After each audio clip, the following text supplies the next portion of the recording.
fourth program in our survey on the fundamentals of engineering.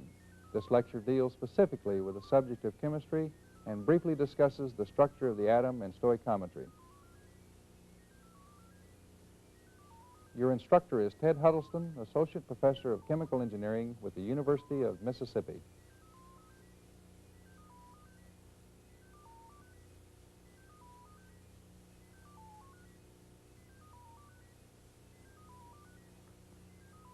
This is the EIT review session on chemistry.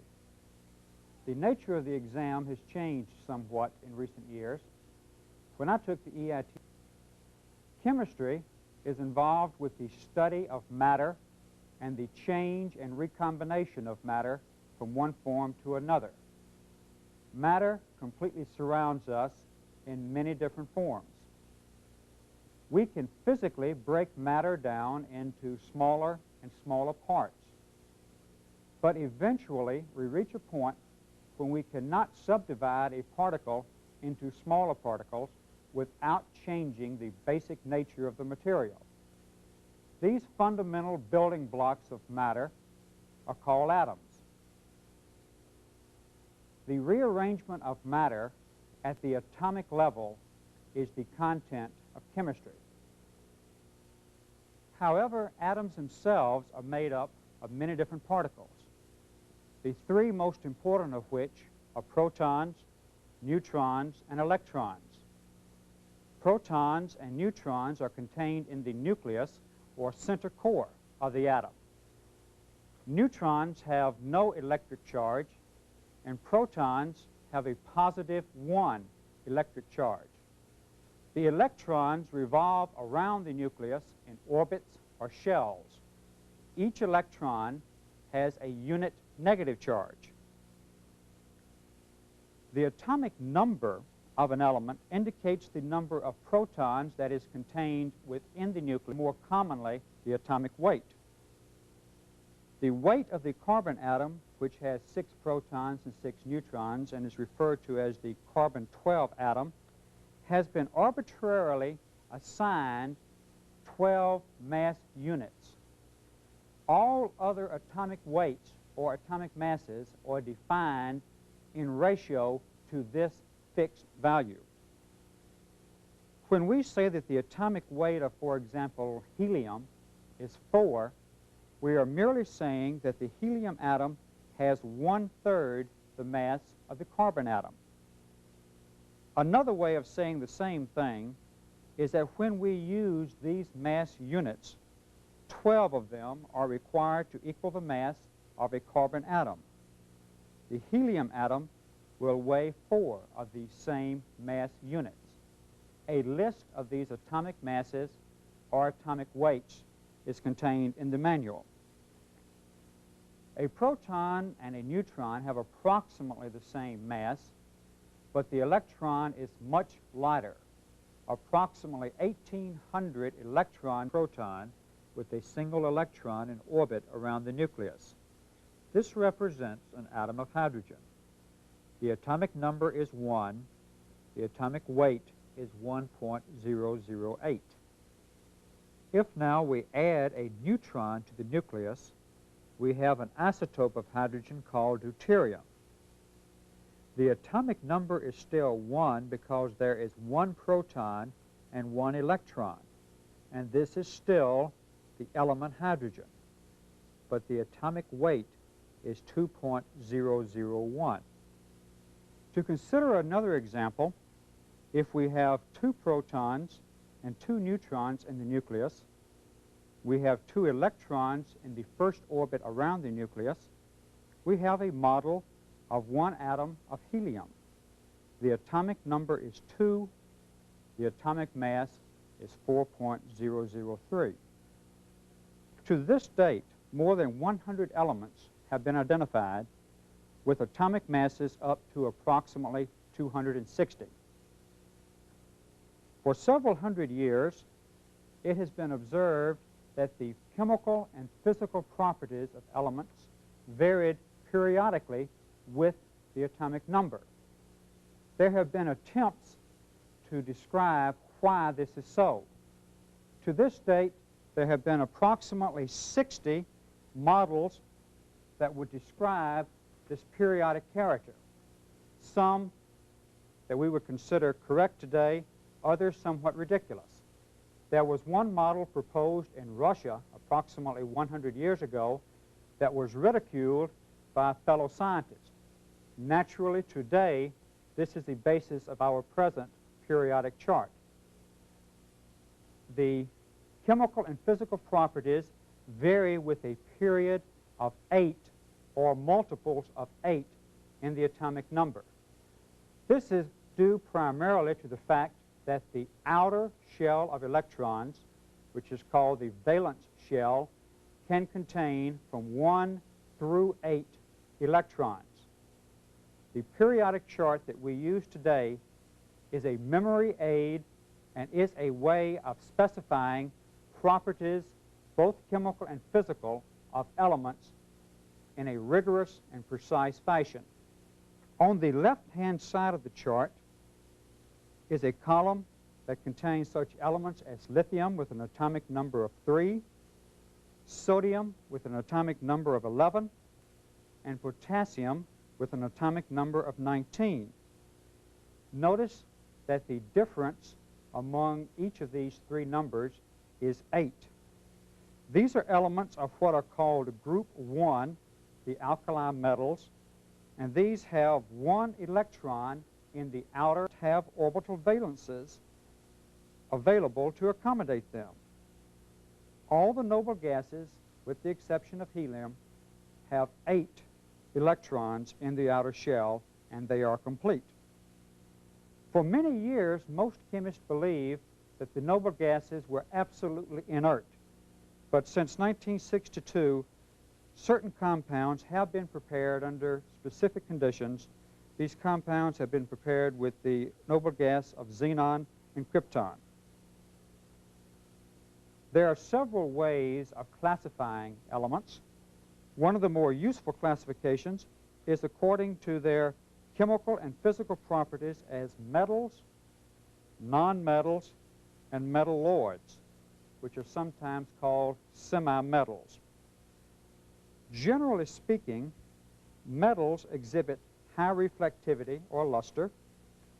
Metals can be bent and drawn into wire without shattering, and metals conduct heat and electricity well, and their oxides dissolve in acids to form salts.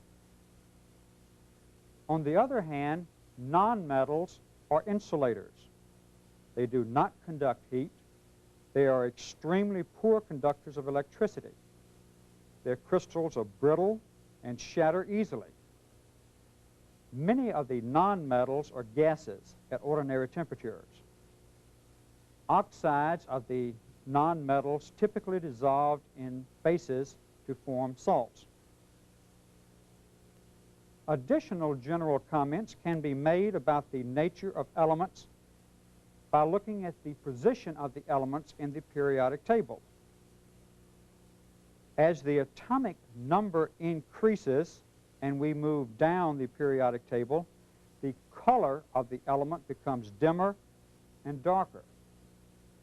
For example, fluorine is a greenish yellow gas, while in the same group, iodine, with a much larger atomic number, is a purple-black solid. As we go down a group, the atomic weight increases much more rapidly than the atomic volume, so that the density of the elements increases. Generalizations about reactivity can also be made from the chart. As we go down the groups of metals on the left hand of the periodic table, the outside electron, the electrons in the valence shell, is much farther from the nucleus, thus feels less attraction, and so is more easily removed. This implies that the elements become more reactive due to the greater ease in losing electrons. On the other hand, the halogens of group 7, as we move down the group in the direction of increasing atomic number, the outer shell of 7 electrons is progressively farther away from the nucleus, and so the ability to capture an electron decreases. Therefore, the reactivity decreases as we go down group 7. Fluorine is a more reactive gas than bromine, which is more reactive still than iodine. The periodic system is the framework upon which is based the foundations of modern chemistry. By bringing together elements of similar properties, we can generalize about the physical and chemical properties of these elements. On the other hand, with a knowledge of group properties, we can predict the properties of elements in that group. The periodic chart is an indispensable memory aid, bringing down to manageable proportions the amount of information that a chemist and an engineer must know.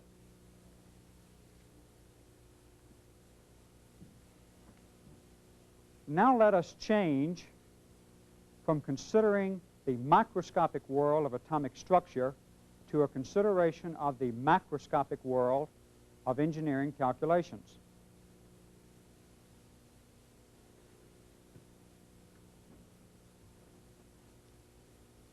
Chemical reactions are occurring at the atomic level, but we're asked to perform calculations dealing with millions upon millions of atoms. To do this, we define the concept of the gram atom and the gram mole. The gram atom is defined as the mass of the material in grams divided by the atomic weight. The pound atom has a similar definition.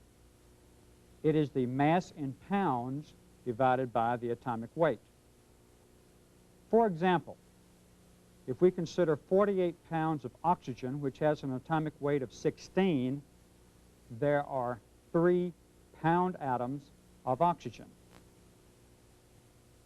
A compound is a chemical combination of 2 elements. Let us consider a specific compound made up of sodium and chlorine. These react to form sodium chloride, which is common table salt. The sum of the 2 atomic weights is 58.5, and this is called the molecular weight of the compound, sodium chloride. And this number represents the relative mass of the molecule. A gram mole is defined as the mass of the compound in grams divided by the molecular weight. Similarly, a pound mole is a mass in pounds divided by the molecular weight. If we have 117 grams of our table salt, there are 2 gram moles. Each gram atom of an element contains 6.023 times 10 to the 23rd atoms, which is called Avogadro's number. Avogadro hypothesized that 1 gram atom of any element contains the same number of atoms as 1 gram atom of any other element. Similarly, 1 gram mole of any compound contains the same number of molecules, Avogadro's number. All chemical calculations use mass atoms and mass moles. For the following discussion of stoichiometry, let us consider a reaction between metallic iron and water in the form of steam. The reaction forms black iron oxide, Fe3O4, and hydrogen gas. A few quick comments about the rate of reaction might be made. The rate of a chemical reaction is dependent upon the temperature. The rate increases with increasing temperature. One rule of thumb is that the rate of a chemical reaction doubles for every 10-degree temperature rise. The reaction rate is directly proportional to concentration of the reactants and might be catalyzed. A catalyst is a material that enters into a reaction, but at the end of the reaction is unchanged. The reaction as written does indicate the reactants and products, but it does not tell us the value of the relative amounts. In order to do this, we need to balance the equation. This means that we need the same number of atoms of each of the chemical species on each side of the equation. To balance the reaction, we observe first that there are 4 oxygen atoms on the right-hand side. Therefore, we put 4 in front of the water symbol. This gives us 4 of the H2s, or 8 hydrogen atoms, so therefore we need 8 hydrogens on the right-hand side. Thus, we place 4 in front of the H2. At this point, we have 3 irons on the right-hand side, so we add a 3 on the left-hand side of the equation. Now, after the equation is balanced, we check and observe that each side of the equation has 3 iron atoms, a total of 8 hydrogen atoms, and 4 oxygen atoms. To determine the mass of the material that is taking place in the reaction, we need to determine the molecular weights. For the water, we have 2 atoms of hydrogen and 1 atom of oxygen. The sum of the atomic weights is 18.02, which is the molecular weight of water. For the oxide, there are 3 atoms of iron and 4 atoms of oxygen. The molecular weight of the oxide is 231.52. For the hydrogen, the molecular weight is 2.02.